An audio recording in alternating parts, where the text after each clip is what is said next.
Jadi kita melakukan penangkapan ya, jadi 6 orang. Menurut Kasat Narkoba Polresta Denpasar Kompol I Gede Ganevo, petugas awalnya menangkap 2 tersangka pengedar, yaitu NAP 20 tahun dan AF 21 tahun di tempat kos yang beralamatkan Jalan Letdarte, Denpasar. Dari tangan kedua tersangka, polisi mengamankan 33 paket sabu-sabu siap edar. MLS 23 tahun ditangkap petugas di Jalan Danau Poso Sanur, Denpasar, lantaran menyimpan 1 paket sabu-sabu. Seorang residivis berinisial Amo juga berhasil dibekuk petugas karena kembali kedapatan mengedarkan sabu-sabu.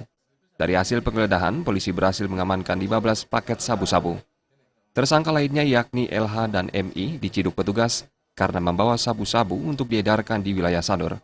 Dari tangan LH, polisi mengamankan 5 paket sabu-sabu, sedangkan dari tangan MI, petugas menyita 4 paket sabu dan 1 paket ganja. Keenam tersangka digelandang ke Mapolresta Denpasar untuk menjalani pemeriksaan lebih lanjut. Dari tangan keenam tersangka, polisi berhasil mengamankan barang bukti berupa 54 paket sabu-sabu dan 1 paket ganja dengan total nilai jual mencapai 29 juta rupiah.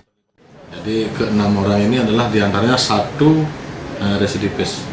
Jadi kita sedang mendalami dan ke-6 ini ada 2 sebagai pengedar dan yang 4 sebagai pengedar dan juga sekaligus sebagai pengguna. Kini, pihak polisian masih mengembangkan jaringan pengedar lainnya.